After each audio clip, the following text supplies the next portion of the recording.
Okay. Good evening, everybody. We're here for the second lesson of the series called People Love Dead Jews.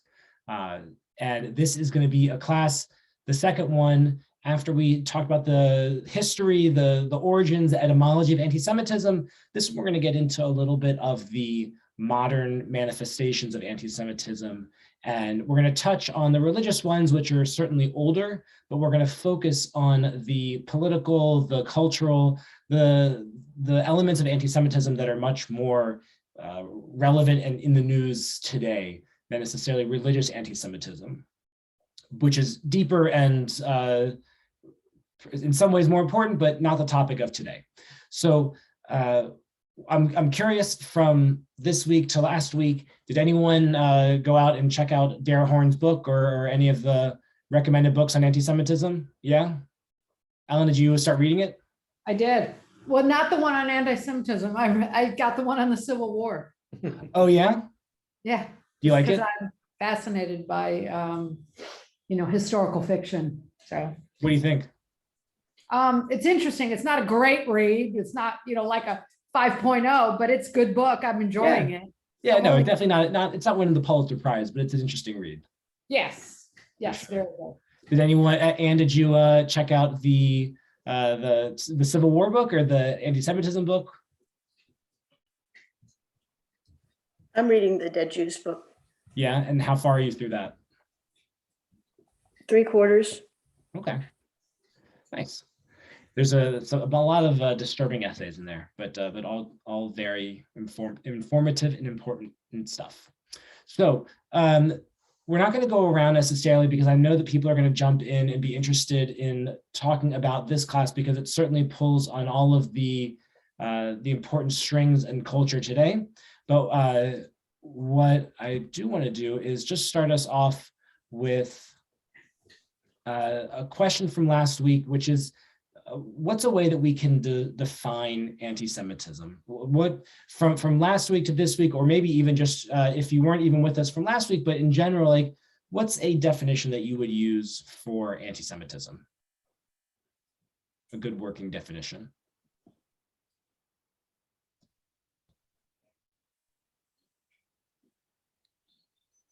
Unkind or inappropriate acts against somebody on the basis of their faith or culture. Yeah, I like that. And that sounds, Kyle, like a lot of prejudice in general, and that's a piece of anti-Semitism, certainly. Yeah, Laura. I would say hatred towards a group based on their faith or identity as a Jewish person. So in Laura, what you're bringing up when you use the word hatred is something that, Ellen, you brought up last week that I've still been thinking about, which is intent, and the intent behind someone's message, whether or not it means that it's going to fall underneath the category of anti-Semitism. And we're going to see a whole lot of gray areas in the issues of pop culture and anti-Semitism there, whether intent is necessary, or is it simply anti-Semitism out of ignorance, and that people should know better, essentially, that ignorance is not a defense in this case. Well, it's not always clear. It's a fine line. I saw someone's hand up. And oh yeah, Bev, go for it. Oh, you're on mute. I would just put it down to Jew hatred, prejudice against Jewish people. Yeah, and I like that one. And also, the simpler the definition is, typically the better. But what that gets at is any kind of hatred that's out there. And the one thing that I would add to it that I particularly liked from the definition from the International Holocaust Remembrance Alliance is also against non-Jews, that hatred of Jews can also be extended towards non-Jews, whether it's by their last name or their appearance or the language that they speak, or the neighborhood that they live in. But anti-Semitism isn't limited to only the Jewish community as the targets. And so it's important to recognize that plenty of people have been mistaken for Jews and persecuted as such, as been the targets of Jew hatred. What we're going to get into today is the political versus cultural versus religious anti-Semitism. And the political and the religious, those are much clearer. We can easily point out when there's something, well, I don't know about political, certainly religious. When something is anti-Semitic in religion or in the law, but this is more of what I will call de jure anti-Semitism, which is legal anti-Semitism, codified laws that are prejudiced against Jews.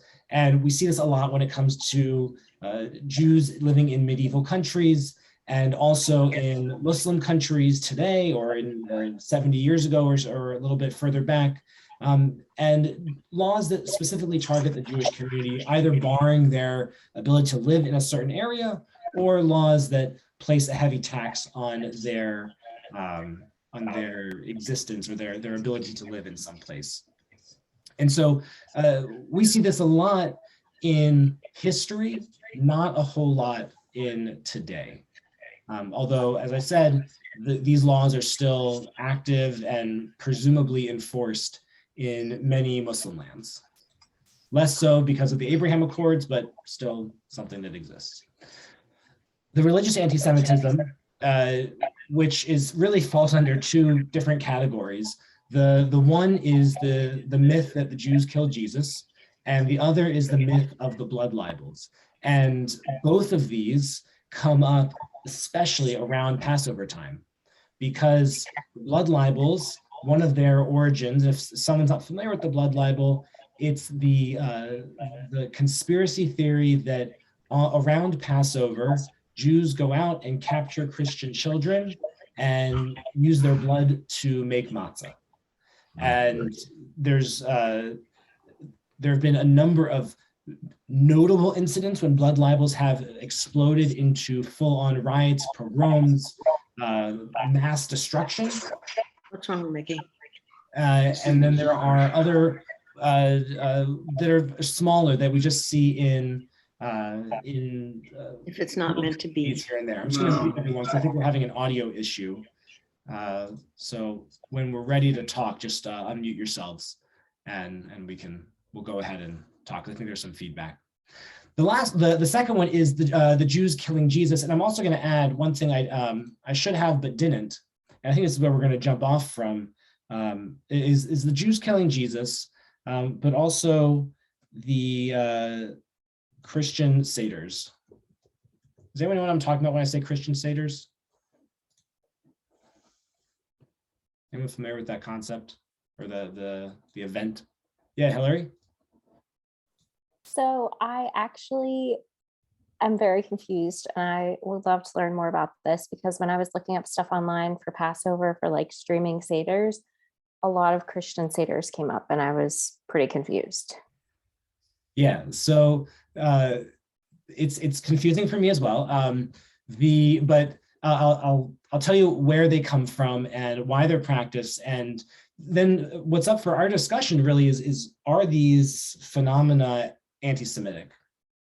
So the idea behind a Christian Seder is that the communities that are practicing it out of a mistaken belief that this is what Jesus celebrated the night that the Romans came and took him to be crucified. Now, there are many reasons why this isn't true. And the first of all is that it likely was not Passover when Jesus was, it might have been Passover. It was not Seder night when Jesus was taken. So there would not have been a Passover Seder happening the night that Jesus was taken. The second reason for that is that the Seder as we know it and as we practice it today out of our Haggadah is based off of a book of a Siddur that was written in the 11th, now I'm going to get this wrong, in the 11th century. That it certainly dates back to the Talmud, and it dates back to around maybe the year 200 CE, but it is no way, shape, or form how Jesus, who lived and died a Jew, would have celebrated Passover. Maybe he would have had the Hillel sandwich, which we can maybe consider to be the oldest part of our Seder, but there is in no way, shape, or form would Jesus have recognized the Seder that the Jews did 200 years later. And so for many reasons, it's a mistaken, out of ignorance or out of some kind of Christian supersessionism, the belief that Christianity overtakes Judaism, that a lot of Christian communities will hold a Seder. And they, in their minds, the lamb, the shank bone is Jesus, is the paschal offering, is the sacrifice that's given on Passover for the good of humanity. And so there are, and I'm sure, I actually got an email about it a few weeks prior. There was one Christian day school that wanted to have one of our rabbis from Temple Emanu-El to come in and help them to perform or to hold or somehow to help them through a Seder. And they wanted to experience the Seder that Jesus experienced. And we had to tell them, we had to break the news to them that this is not the Seder that Jesus would have experienced. And we can't help them in this because what they're doing is claiming a Jewish ritual for their own. The term that maybe I think is a lightning bolt term in this case is appropriation. And appropriation, we always are a little nervous about that in terms of, is something truly being appropriated for malevolence, a malevolent reason, or is it just out of curiosity that somebody is assuming the customs and the culture of somebody that's different from themselves? So I'll put on one end of this spectrum is blackface. Blackface is very clearly, it is in terms of anti-Semitism, we would call this hardcore anti-Semitism. It's hardcore racism for somebody to wear blackface. It is inappropriate then. It's certainly inappropriate now. But where does Christian Seder fall in that? Is it Christians taking the custom of Jews for themselves, or is it Christians learning about Judaism and wanting to experience it for themselves? Jeff. Yeah, thanks. I grew up on Long Island, so not exactly like growing up in Valdosta, but I was always under the impression that the Last Supper or whatever, the last meal was a Seder. But my thoughts were, just as you just brought it up about malevolence, I've had Gentiles to Seders and they really enjoyed it. If the Christians wanted to read from the Haggadah and recreate the Jewish Seder, I wouldn't have a problem with that. But if they start changing the symbols in the meeting from the Haggadah, then there might be some issue of malevolence. But if they just want to have a Seder, according to Jewish customs, I wouldn't have a problem with it per se. Yeah, I mean, maybe there's a problem. I don't see one, but if there is one, please share. Yeah, Alan, I'll call on you in a second. I think the issue where I have with Christian, I guess where the line where I draw with Christians holding a Seder is this like the culture or the pick your country show back in elementary school and middle school, where you pick a country and you create a recipe from it and you talk about the landscape and you maybe show what a traditional outfit is and you wear it to school? Or is this somebody trying to say, oh, I love what these Jews are doing, let's do this every year at our church and make it a part of our Christian rituals that we do, even though it's a Jewish ritual. Ellen and then Britta. Am I unmuted? A couple of things. First of all, several years ago, we at Temple Emanu-El did a Seder with the church. Yep. But it was educational and it really was a Jewish Seder. So I thought that was really nice. But my real point that I was going to make is I actually think there's a fourth religious anti-Semitism that I would put up there. And it's the concept that because we're Jewish, we are not going to heaven, we're not going to be saved. To me, that's kind of anti-Semitism, and it certainly is from a religious basis. Mhm. There's there's a religious term for it, but basically Jews are going to hell. Right, exactly. There's religious terminology for it, but yeah, it's that. Right, But- but it's, it's not the blood libel. It's not because we killed Jesus. It's because we don't believe. Right. So Exactly. to me, that's clearly anti-Semitism. But they believe anybody's going to hell unless they believe Jesus is the Savior. So it's not just us. Well, that's Right. Well, true. that's only certain movements of Christianity too. That's not every movement, and certainly it is something that is still exists today, and is still an issue in Christianity as it relates to Jewish-Christian relations. But it is not every Christian movement believes that way. But you're certainly right, Ellen, that is a huge one, and one that so many Jews confront when they have Christian friends when they're little, and the conversation you always hear about is, my mommy tells me or my daddy tells me that you're going to hell because you're Jewish. And we deal with this not every year, but we deal with this quite often with kids in Temple Emanu-El. Yeah, Britta.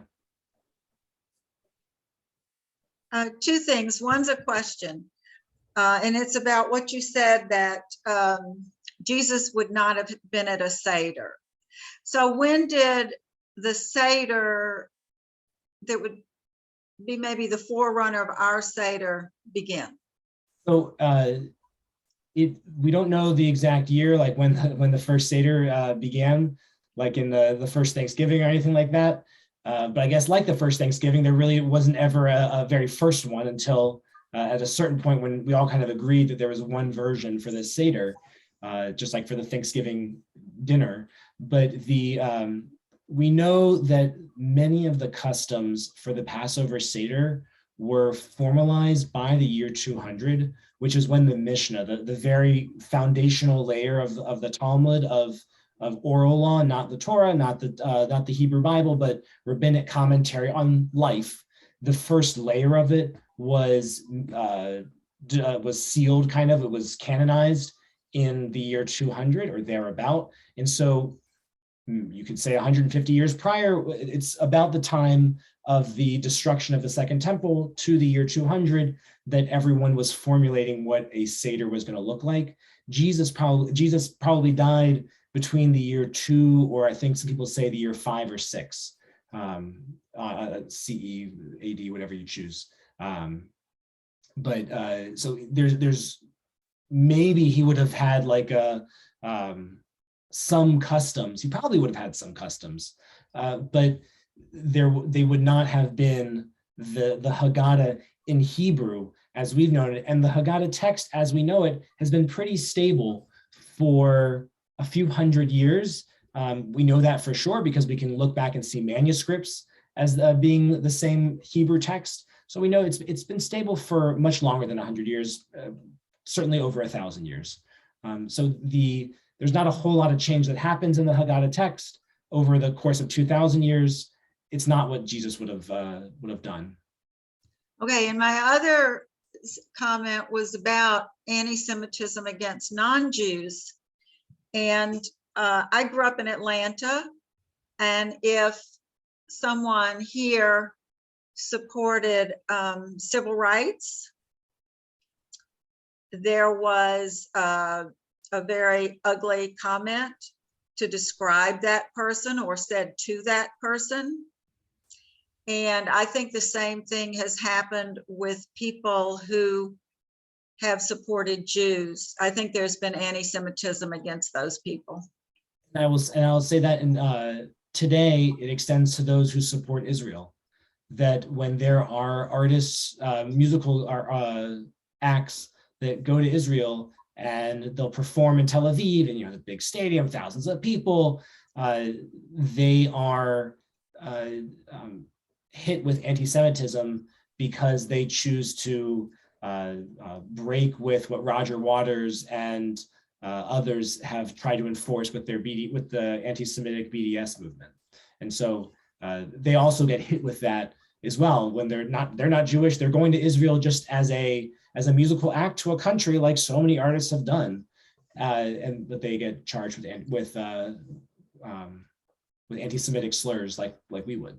And Ruth Gruber, who was an author and spoke at the JCC Book Festival, wrote in her book and said at the festival that people called Franklin Delano Roosevelt Rosenberg, and that he was fighting that to some degree when he made some policy decisions. Right, when he closed the doors during World War II, it's no secret there was a lot of anti-Semitism in the State Department at the time, and that was a result.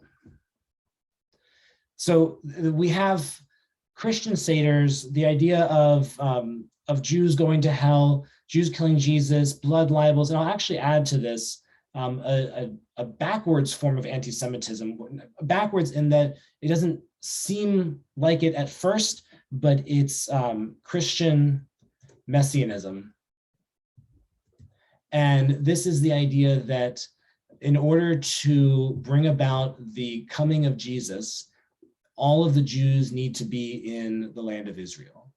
And for many years, there was an unspoken acceptance of the money from these Christian organizations for the support of Israel, that, oh, they want Jews to live in Israel. Great, we'll take their money. Let's not worry about their end game, and not worry about the fact that their beliefs are based in anti-Semitism, that they want all the Jews to move to Israel, and they want Israel to be a Jewish state so that they'll all be destroyed and Jesus will come again.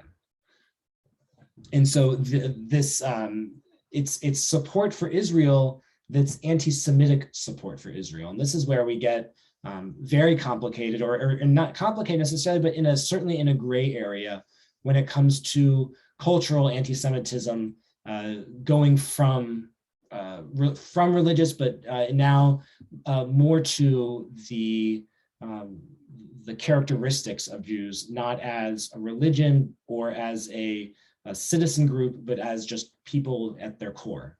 And so some of the most like foundational anti-Semitic tropes that can be distilled down, and maybe you can help me with this list, but it's a short, trying to make large arch categories. But one is that Jews are power seeking, there's dual loyalty, there's greed, and there is, I put Holocaust denial, but it's really one of them is the abuse. Jews are said to be abusing the use of the Holocaust to gain something else. And then there's anti-Zionism. So with Jewish power, this is are people familiar with the protocols of the Elders of Zion? This is like something that's like straight out of my my Weber school education, so they would be very proud. But the Protocols of the Elders of Zion is originally a book written in Tsarist Russia, and from the 20th century, late 19th, early 20th century, that is supposedly the minutes taken from a secret meeting of Jews to take over the world. And this, there's obviously no meeting ever existed. This is a pure anti-Semitism to try and strike up pogroms in Tsarist Russia against the Jews that were living wherever they were living. And it's a manuscript that's never died. It's still used today in Muslim countries, in white supremacist circles, in anywhere that you have anti-Semitism, pretty much. There is the Protocols of the Elders of Zion, claiming that this is the plot for Jewish power. I'm going to skip over dual loyalty for a second and go to greed, because this hits something that's at the core of my cultural heart, which is the idea of Jews as being money grubbing and interested in the use and the profiting from money, from exchanging money. One of the saddest things I think that I've I've had to deal with in my life is the acceptance that Harry Potter, for those of you who have seen the movies, and if you haven't, there's always a marathon going on somewhere to watch them. But I think they're on Peacock right now, or HBO Max. The goblins from Harry Potter, if you haven't seen this, then your kids, your grandkids have, or you yourself have, but that when J.K. Rowling wrote the story, and she's actually a very big supporter of Israel, and there's many things we can talk about with J.K. Rowling, anti-Semitism isn't necessarily one of them. And so to go back to intent or hatred, there's not exactly hatred involved here or intent in what J.K. Rowling created. However, when you look at a character, this is the goblin from Gringotts Bank in Harry Potter, we're looking at a Jewish stereotype. There's very little mistaking it, that if you saw this out of context, somebody with large ears, small nose, the fingernails, and the glasses is very easily mistaken for a Jew, for a Jewish stereotype.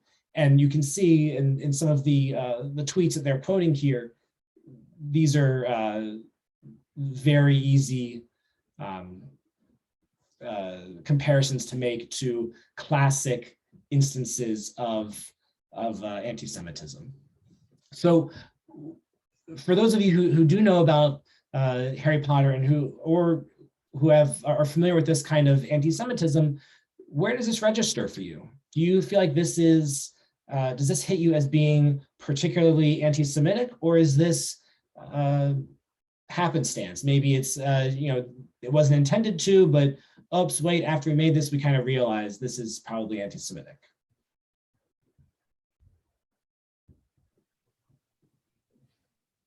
I think it's more in the eyes of the beholder. It wasn't intended to be, and it's sad that we can look for bad in things, and make things out to be worse than they are. And I realized that I didn't actually get to share it with you because I didn't share the correct screen. But this is the image of the goblin from Harry Potter. So seeing this, the image, I don't think you saw it before and when I opened up the link, but to me, this is the ears, the nose, the glasses, the one above showed fingernails, and these are all the telltale signs of a anti-Semitic image. Others, what do you think? So are you saying that it was not meant to be portrayed as a Jew, or Correct. it was? Yeah, when they were creating the movie, they were creating the movie, and they created what these goblins were going to look like. They did not, it was nowhere in the writing of the book, what was based off of, that these goblins were going to look like Jews or like Jewish stereotypes. Do they have names and voices? They do. They have names and voices. They're not like Goldstein or whatever. In fact, in Harry Potter, there are Jewish wizards and witches. So there are Jews that, in the world of Harry Potter who are protagonists, but they don't talk. They talk like a little nebbish kind of person, and they're not particularly nice, and they're very they count all of their money very closely and closely guarded, and it's a very powerful place. It's impossible to break into, and all these sorts of things going around it. And do they all have these features? Because you said they're goblins. Yeah, they all have these features. They basically look all. This is you change the glasses, you change the complexion. They're all essentially look like one version or another of this. Is that what you saw when you watched it or read Not immediately, but as I watched it more and more, and as I learned more and more about anti-Semitic tropes, it kind of became hard to ignore the fact that this image right here looks a whole heck of a lot like the images I've seen of anti-Semitic cartoons portraying Jews in a similar way. Jeff. In fact, I think it was you, we had a class pre-pandemic that you led about Jews and money, if I'm not mistaken. Or it might have been during the pandemic, but didn't you lead a class on that? On what? Summary, say again?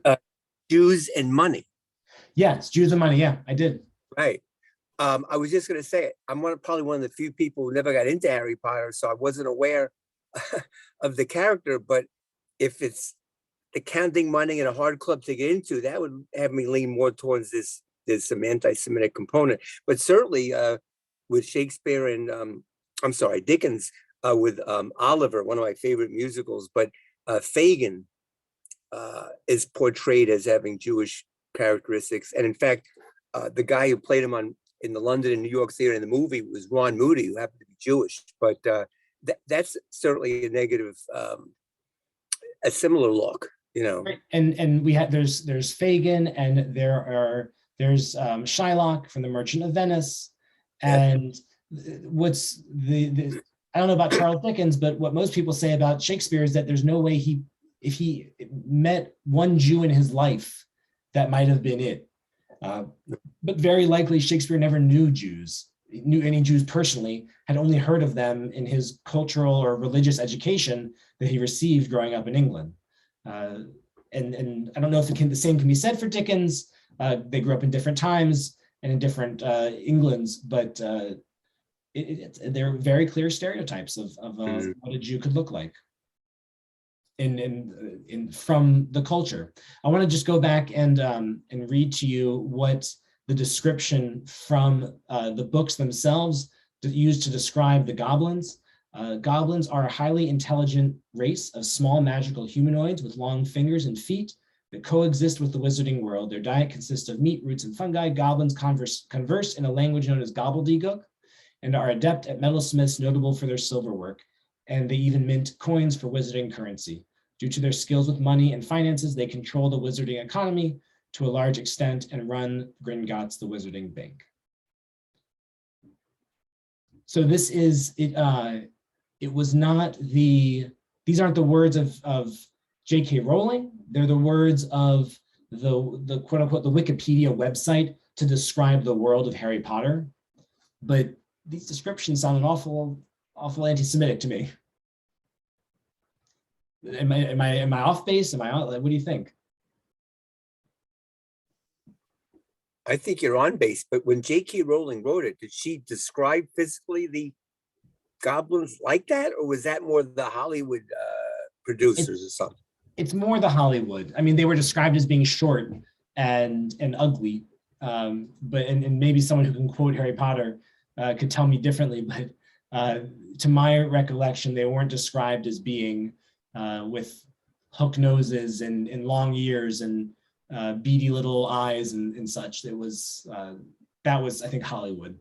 Right. And Lord knows, probably there were tons of Jews who were involved in the making of Harry Potter, and so it's very possible that it was someone who was Jewish who was involved in the creation of this character.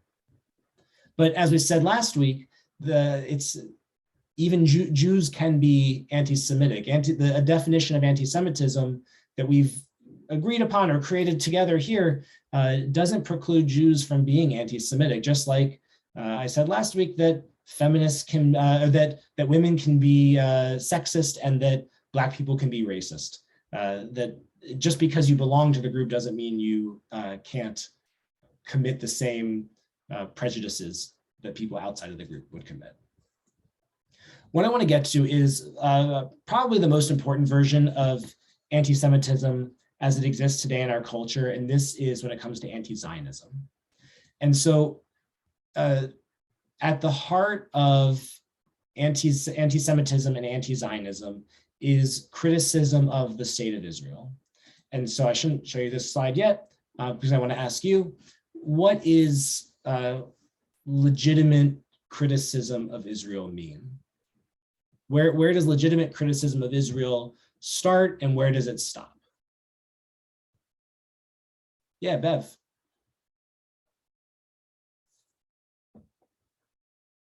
Oh, still on mute.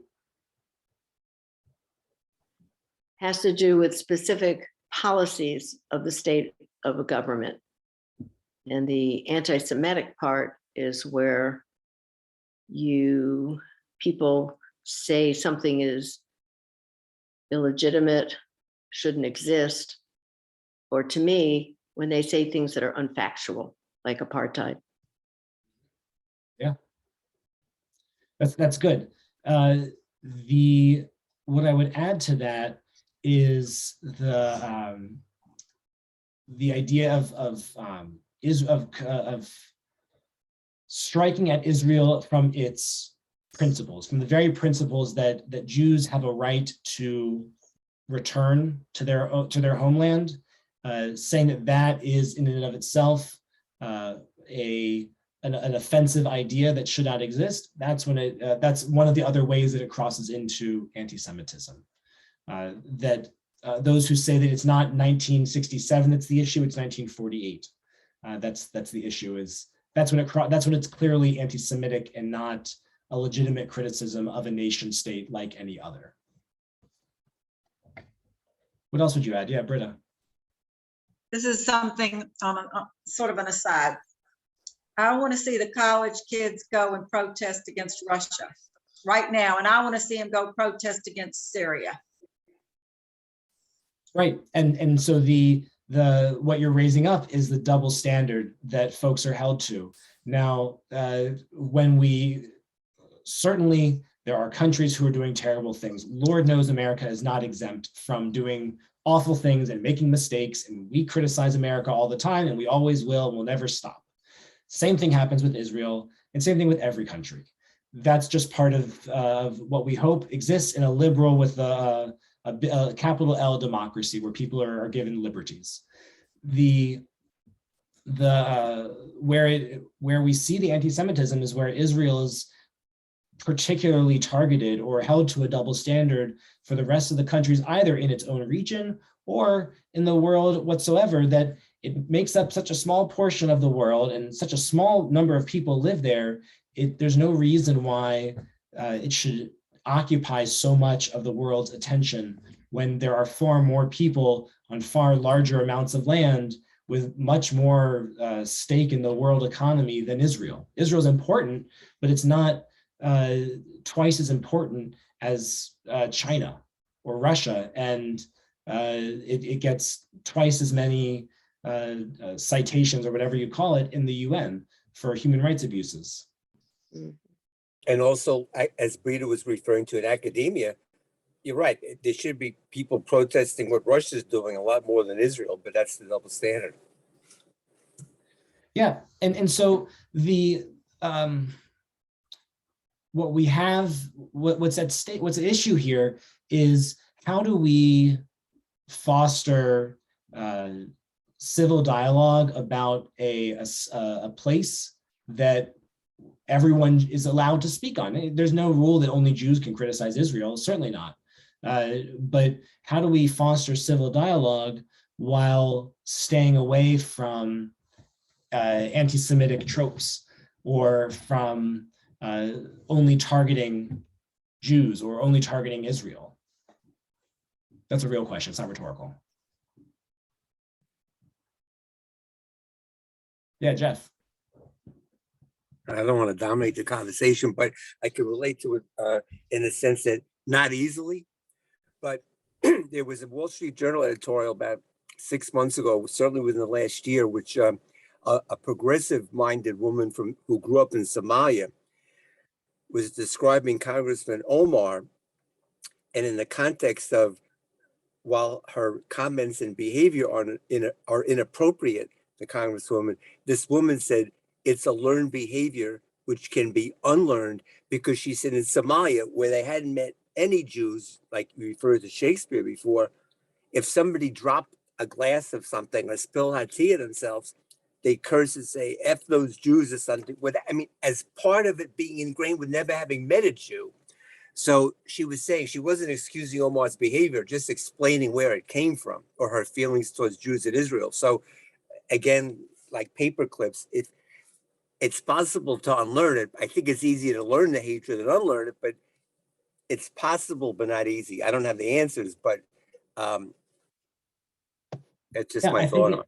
I think it comes from, and I was talking about this with Art Katz, who's one of the leaders of the anti-Semitism committee here at Emanu-El, but it's an irrational belief, and to dissuade somebody of an irrational belief Like if they don't believe, and I think I said this last time in one of the classes, if they don't believe that the moon landing happened, you can't even bring them to the moon and show them the footprints to prove that it did, because they're always going to believe an irrational belief. There's nothing that's going to dissuade them other than to make a relationship with them and to learn about where it comes from, and to perhaps over time help them see reality or see truth or facts. Jerry.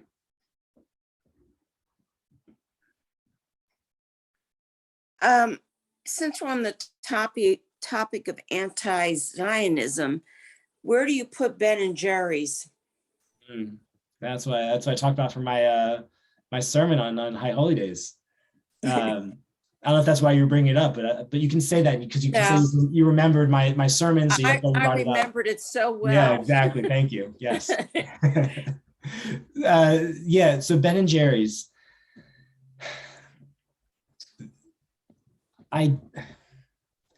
They are a politically active, social justice minded corporation. It is their decision, and for those who might not remember, because honestly it hasn't been in the news since it happened, but right around High Holy Days, just a little bit before, maybe a month or so before, Ben and Jerry's pulled all of their products from the shelves in grocery stores within the Green Line. So anywhere that the Green Line is a line in the map of Israel, not one that's in the ground, just one that's on a political map that delineates where a supposed Palestinian state would begin and where the other side of the border would be the state of Israel. That's the Green Line is kind of in the way in the past, but that's what the international community uses today. If there's a Palestinian state tomorrow, it would not be on the Green Line. It would be very different. But they didn't target all of Israel. They certainly didn't target just Jews, because their decision to pull ice cream wasn't just from settler markets. It was from everywhere in the West Bank. It was from the Arab markets as well. So that the Palestinians and Jews alike could not enjoy the Ben and Jerry's ice cream if they lived within the West Bank. I tend to think that it's not an anti-Semitic decision, because they were following their corporate values of supporting equality, which is one of their big things that Ben and Jerry's is known for. However, they don't apply it equally. And I think the anti-Semitic part of it is that they're targeting Israel, even a part of Israel or part of the West Bank, when they should also be accompanying this with, well, we're also removing our product from X, Y, and Z locations because of these unequal practices or human rights abuses or stuff like that. So that they don't sell their, I think they don't sell their products in certain parts of China or Russia or places where there are other dictators, but it's not a universal policy of theirs. And so it certainly was tried to be not anti-Semitic, but I think in the end, it's hard to say doesn't have the same tropes of anti-Semitism that other decisions like it would have. But I see how they tried to walk that line. I just don't think they did it. I think it's still an anti-Semitic decision. Now, will you eat Ben and Jerry's? That's up to you. But I think in the end, it's hard to not say it's anti-Semitic for how it targeted just Israel. Yeah, Diane.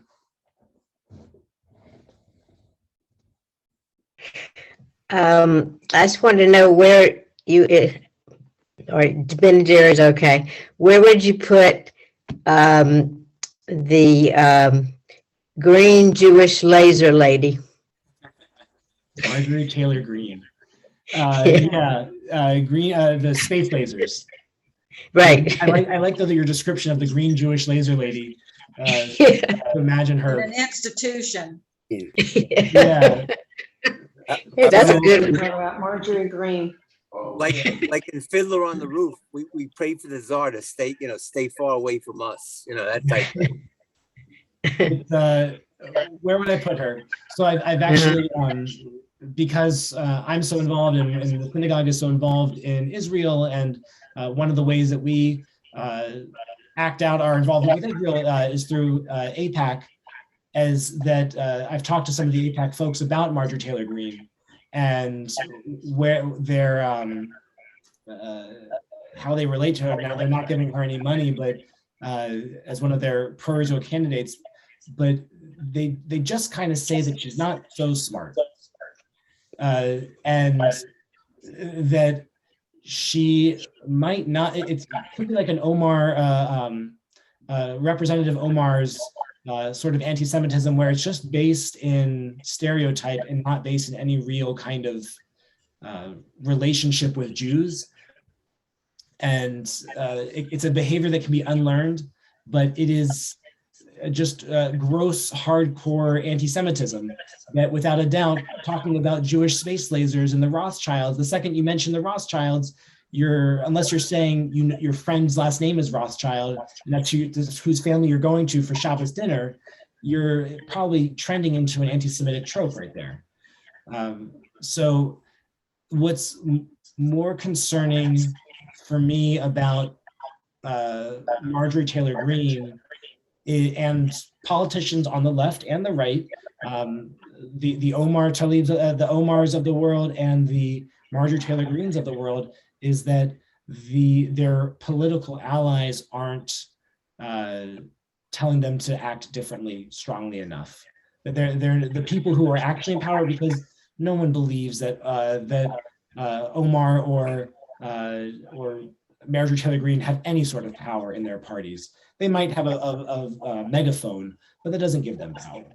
But it's the lack of policing sort of their own party, or the whips of their parties rounding them up and saying, "Hey, stop acting like this.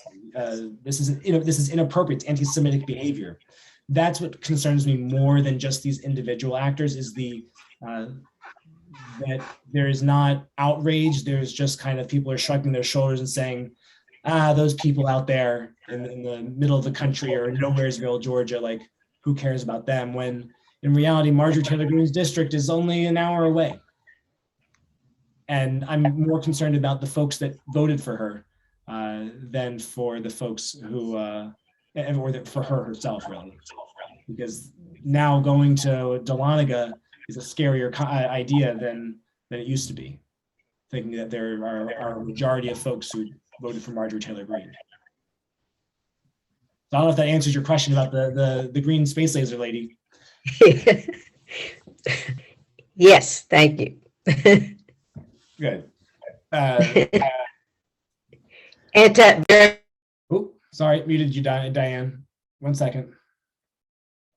I think Diane, Don, you have the echo going on in your phone. But if you unmute, it doesn't go on right away. Can you hear me now? Yep. Okay.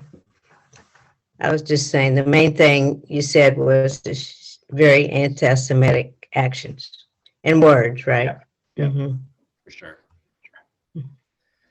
So the what I want to close up with is the some versions of anti-Semitism that are related into the Holocaust, which we would consider to be hardcore anti-Semitism. You're not mistaking it for anything, yet there still seems to be a misunderstanding in the pop culture about it.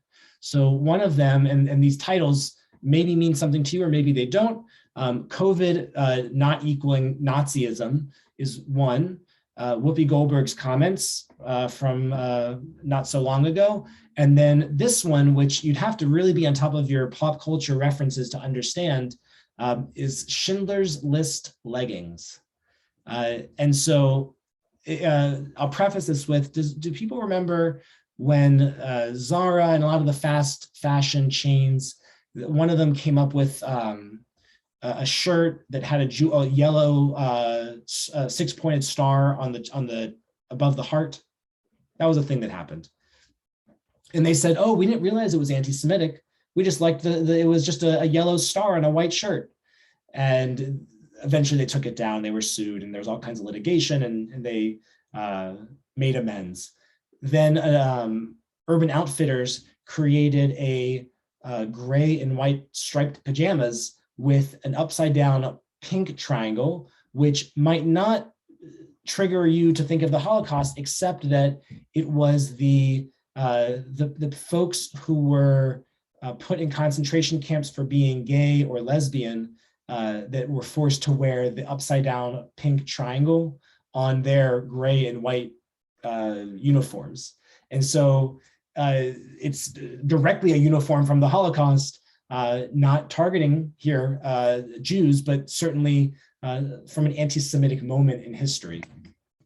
What is a little bit stranger are the folks who think that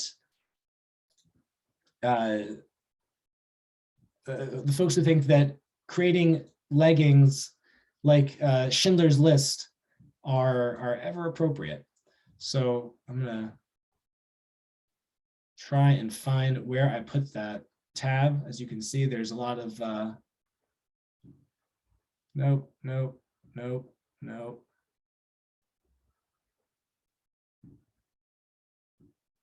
That. There we go. So there's a website actually that I use. I don't know if everyone can see the leggings here. But it's Liam Neeson, and you can find, I think, Ralph Fiennes, what's his name? From Harry Potter. He also was in Harry Potter. Anyways, you can find some different, the actors. Ralph Fiennes. Ralph Fiennes, thank you, not Fiennes. Ralph Fiennes. But these clothes from a website called Redbubble, which if you don't know about this site, you'd be forgiven. It's not a very big site, but it's one that someone like me would use to put a piece of art on anything. And someone, so basically what it means is that someone took the Schindler's List poster and said, great, let's slap it on leggings and let's slap it on everything. And basically they just, the algorithm puts it on whatever you want to see. And so it does it for skirts or for stickers or for leggings or for coffee mugs. And somehow this wasn't caught for being anti-Semitic when it was submitted to the website of putting the Schindler's List poster as to be worn as a piece of clothing. So I don't think this is a controversial moment of anti-Semitism, but it's certainly one that we can be shocked, we're shocked by that it happens today. What I wanna get at that's much more in the news than a pair of leggings from Schindler's List is the association of COVID restrictions and Nazism. So we have folks who talk about, who protest the restrictions of COVID, or used to protest the restrictions of COVID with wearing yellow stars on their chest, and others who talked about the idea of having COVID passports, having any card that just said that you were vaccinated, as being something like the passports in the Holocaust. And I'm curious, when you saw these things, did they immediately ring out as anti-Semitic, or did they sort of seem like, well, I get where they're coming from, but they probably shouldn't have done it. I don't know that it's anti-Semitic. Was it, I'm saying, was there a gray line? Was it softcore or was it hardcore? Was it very clear that this was a case that if you saw someone walking down the street doing this, would you say that this is anti-Semitic? Yeah, Bretta. I don't think it was anti-Semitic. I think it was insensitive, and I think that their reasoning was convoluted. Okay, all right. Anne. I think they might not know it, but it's anti-Semitic, and the appropriation of the Holocaust in so many different places and ways serves to take the seriousness away. Yep. Yeah, and that's, I think it was, I see where they're coming from. For me, I see where they're coming from. I think that I'm not sure that they meant to be hateful towards Jews when they did this. However, and like you say, when you take the Holocaust and you compare it to something else that's not the Holocaust, it lessens it takes away something from the former. That it says that if these two things are similar, and clearly COVID is not the Holocaust, and there's no debate about that, it's by connecting the two, we sort of move the Holocaust down in its severity when we say that it's equal to something that's not quite as serious as COVID-19. Ellen or Bruce? No, I was going to just say the same thing. I totally agree with Britta in that it was totally inappropriate. I understand the concept, but to your point, it just lessens the Holocaust, and I don't think people think that way. But it was totally inappropriate. Yeah, I agree. I don't think that they were thinking of, oh, we hate Jews, so we're going to wear this symbol as a way to show our hatred for Jews and COVID at the same time. Right. But certainly it diminishes the Holocaust when they do that. Well, I listened to a program, it was pretty long, and it was all about anti-Semitism. And they had people from other parts of the world, and it was several months ago. And one of the things they're working on is educating people not to make any comparisons to the Holocaust and to explain why to them. Yeah, and these issues, I'll say the other big moment that Holocaust comparisons come up is with Israel, is that you'll see often people talk about Zionism as the next form of Nazism. And you can disagree with Zionism. I think that is somewhat anti-Semitic, but I'll let that's for another discussion. But you can disagree with Zionism and not compare it to Nazism. And that, I think, is targeted towards hate of Jews, whereas it's using Holocaust, it's taking the victims of genocide and calling them the next perpetrators of genocide. Is certainly an anti-Semitic act. Hasn't that happened even in Israel in political campaigns? Oh yeah, oh yeah. I mean, Jews are not exempt from this one. That's what I'm saying. Jews can be anti-Semitic and they can commit acts of anti-Semitism. They're certainly not exempt, even in Israel, from these kind of things. Yeah, Jeff. I agree with everyone that it dilutes the meaning and the significance of it, but then there's also, on top of that, certain element of society will say, it's been 80 years, it's been 75 years, let's get over it already. Let's move on. How many, years are we going to hear about it? And so it's multifaceted, this issue, but, that's part of it too. They want to minimize it. And then if you're not Jewish, it's, they don't have the same necessarily feeling we do, obviously, but. Right. So I want to close off this discussion. We're going to come back next time. We're going to talk about religious anti-Semitism. Some of the older stuff, historical, we're going to see a lot of the medieval versions of this, how it's also represented today, but it's going to focus on the relationship between Christianity, Islam, and Judaism. And that'll be the focus for our last time. What I want everyone to check out, there are 3 websites that I think are very important for understanding current instances of anti-Semitism. They're Jewish websites. They're great services. I rely on them for a lot. One is called jewbelong.com, and maybe you've seen their ads on social media. They're great. Their theme is like bright pink and white and black, so it's like easy to see. It'll jump out at you. Jewbelong.com is great at educating, and they recently took out ads in Times Square saying 70 years is not long enough to forget about the Holocaust. And so it's, Jeff, to your point. The other one is, it's primarily an Instagram account, but they have a great website called heyalma.com. And they also take up a lot of the pop culture of today. They talk positively about Judaism, about Jewish figures, and they also do very thoughtful cultural takes on instances of anti-Semitism, anti-Zionism, for instance, what happened with Whoopi Goldberg, or folks who are wearing stars as to protest COVID restrictions. The last one, and this one you might already have known about, but it's still important, is Jewish Insider, jewishinsider.com.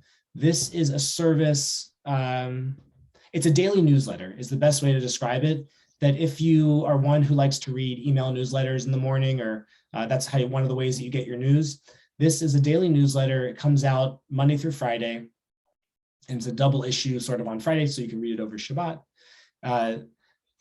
to talk about international Jewish news, whether it's concerning Ukraine, Israel, Great Britain, America, small city stuff, large area things. It is the aggregation website of all things Jewish. And they do a particularly good job of talking about American politics and the Jewish community. That's one of their specialties. So they're a mainstream, I don't think they take a particularly political view of one way or the other. They try and be reporters and not necessarily editorialists or opinion writers, although they do have opinion writers that they employ. Their newsletter tends to be more of reporting the who, what, when, where, why, than adding value to it. So it's a pretty quick read too. You can read it in like 5 minutes or less. So to keep a handle on these moments of anti-Semitism, but also of Jewish news, and hearing where these discussions are taking place, these three websites I think are three of the most important to keeping up to date on what the state of the Jewish community is in America and in the world, especially when there's so much going on that it's impossible to keep track of on one app or one website or anything. Yeah, Bev. What was the second one that you mentioned? It's called Hey Alma, HEYALMA.com. Okay. Alma is a name from the Talmud, and it's I'm forgetting my biblical Hebrew is escaping me. I forget what it means, but it's a very pretty name, and so it's just a hey Jewish name. Yeah, so those are the three websites. Jew Belong. If you just Google that, you'll get it very quickly. Hey Alma, and the last one is Jewish Insider. Subscribe to their newsletter. I get paid no royalties from this, other than having a very well-informed congregation. So enjoy, and I will see you all next week. Thank you. Thank Bye, everybody. you. Thanks, Rabbi. Thank you. See you later. Thank you. Thanks for joining.